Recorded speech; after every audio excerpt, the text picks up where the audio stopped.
كل اللي سالونا على البطانيات تعالوا نقول لك ان البطانيات وصلت دلوقتي في كل فروع رأفت صيام. تعالوا اوريكم كل اللي كان بيجي لنا يسرع بطاطين، لا احنا جبنا لكم كل البطاطين اللي انتوا عاوزينها بكل الاشكال، كل ستايلات واشكال البطاطين موجوده في كل اللي انت عاوزاه. تعالوا نبدا. شوف حتى ايه كل حاجه ايه صح يعني. نفتح على طول يا باشا، ما نقدرش ما نفتحش.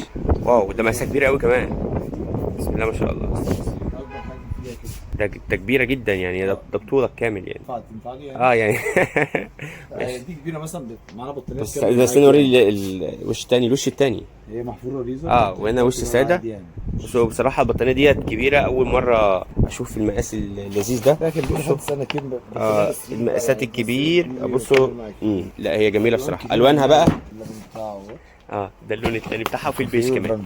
جميل. ماشي، 3 الوان اجمل من بعض. وده كده اول ستايل معانا من ستايلات البطانيه. تعالوا نشوف ده تاني ستايل على النجوم كده وشكله لذيذ برضو. ينفع يتقال عليه الحاف يعني بص يعتبر نص الثانيه بالظبط. ماشي، ينفع يعتبر الحاف لونين في بعض ووشين كمان بقى ايه البيج اللبني في افتح البينك. كده الدرجه يعني 3 الوان برضو اكتر من جمال. بصوا بصراحه لذيذ قوي برضو. الرسمه مطبوعه، وش مطبوع، وش ايه لون واحد.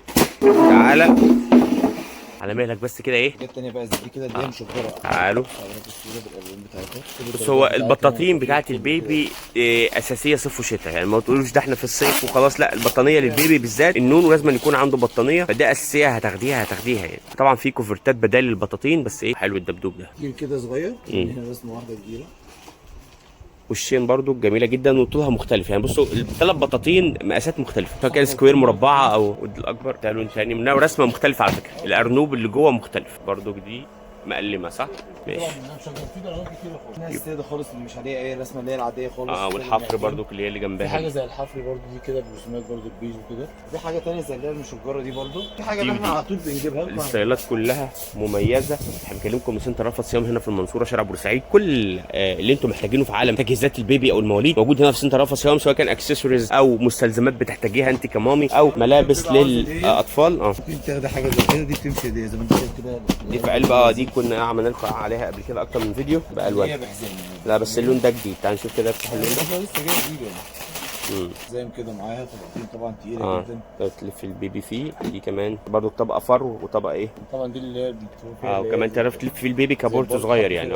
ما انت تلفيه بالايه بالحزام ده. تلف عليه كده، هتيجي بالحزام ده كده دي انت ماسكه البيبي بشكل كبير عشان برضو ما يتحركش كده. جميل. يبقى كده ورينا لكم الفيديو ده استايلات مختلفه للبطانيه موجوده كلها هنا في سنتر رأفت صيام. وعلى فكره برضو تقدروا تزورونا فرع المحلات الكبرى شارع المعهد الديني امتداد اسمه مسجد الكنيسي. هتلاقوا المستلزمات البيبي كلها موجوده هناك. وكمان لو الفرع الرئيسي في المنصوره شارع بورسعيد سوق الخواجات هتلاقوا برضو كل استايلات البيبي اللي انتم محتاجينها موجوده عند رأفت صيام. لو ما بتفضلوش البطانيه موجود كوليكشن كوفرتا، كنا عملنا لكم عليه فيديوهات قبل كده، بس ان شاء الله نرجع نعمل لكم فيديو تاني تفصيلي ونوريكم اشكال الكوفرتات اللي موجوده. الناس اللي عايزه برضو حاجه خفيفه الايام اللي جايه للصيف للبيبي. شكرا لك يا اسلام على الفيديو ده. استنوا الفيديو الجاي نقول لكم تفاصيل اكتر على المنتجات الموجوده في كل فروع رأفت صيام.